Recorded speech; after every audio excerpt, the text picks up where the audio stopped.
Hi everyone, it's Ed from Runnable. Early Tuesday morning in my park. Literally, I don't know, what is it, 5 days before the marathon. Now's the time to be getting good night's sleeps if you can.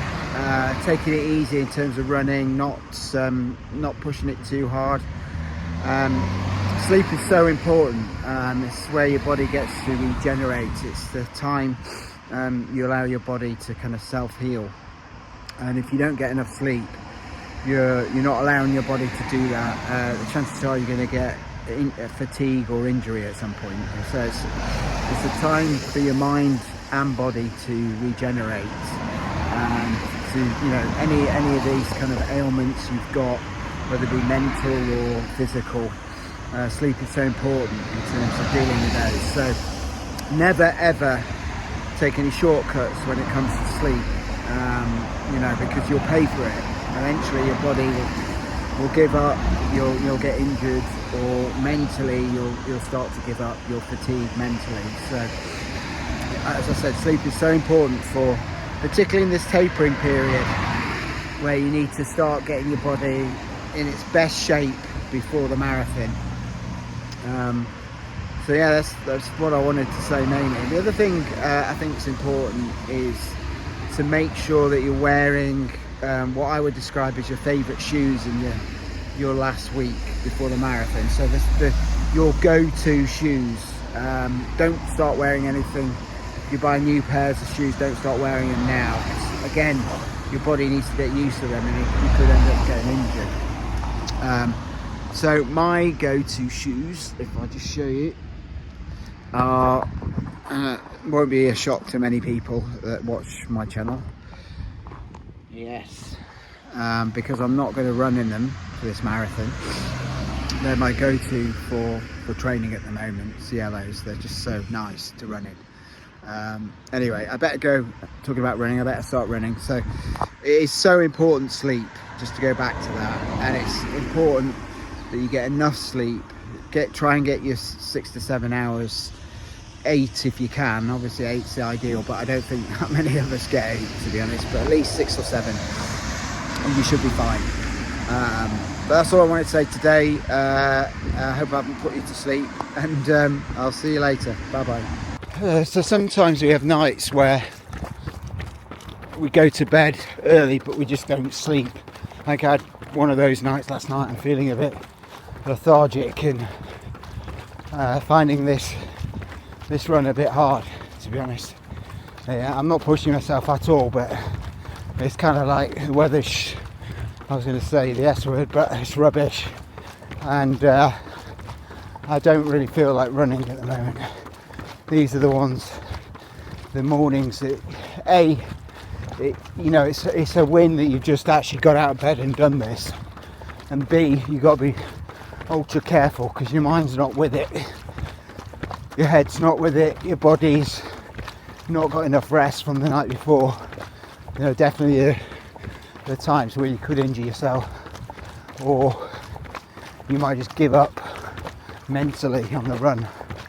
So you just have to push through, but being ultra careful of where you're landing.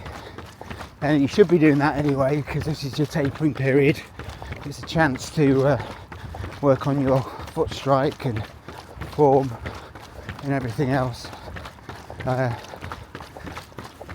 Also, if you're a bit like me, this is the time when you start getting paranoid leading up to a major race, a marathon, where every little niggle that you've got, you start amplifying in your mind.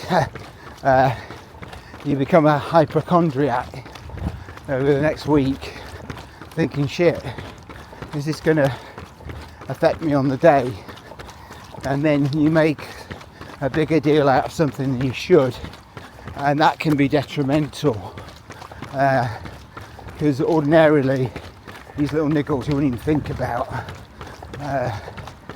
but now with the marathon so close, you amplify them and start doing silly things like putting hot packs and whatever else on stuff that doesn't need it.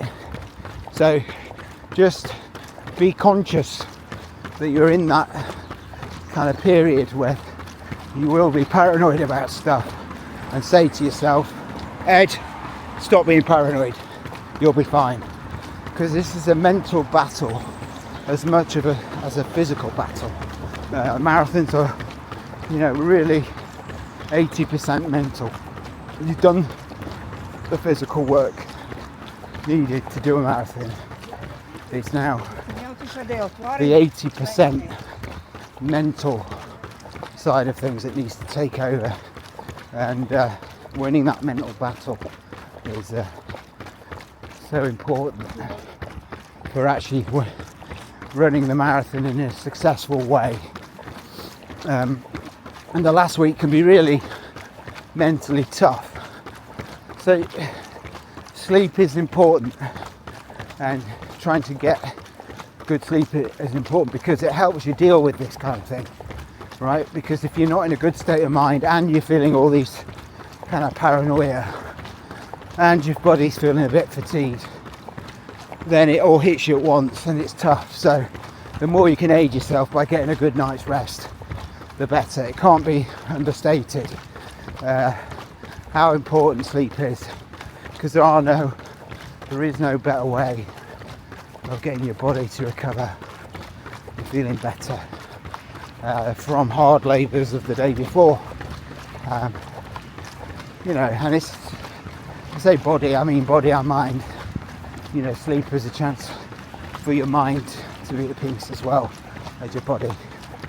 So I think I've made my point clear now. Get to bed early and get some sleep on this week at least. If you're not going out drinking, which I hope you're not, you should be able to do that. Shouldn't be anything stopping you getting a good night's sleep, hopefully, unless, like me, you've got kids that can be tricky, whether they keep you up or whether they're young and you have to deal with them in the evenings. But hopefully you've got a strong partner that'll be able to help you with that side of things. Anyway, that's all I wanted to say. I wish you all good luck with your marathons and good luck getting a good night's sleep. I'll get off my pedestal now. See you later. Bye bye.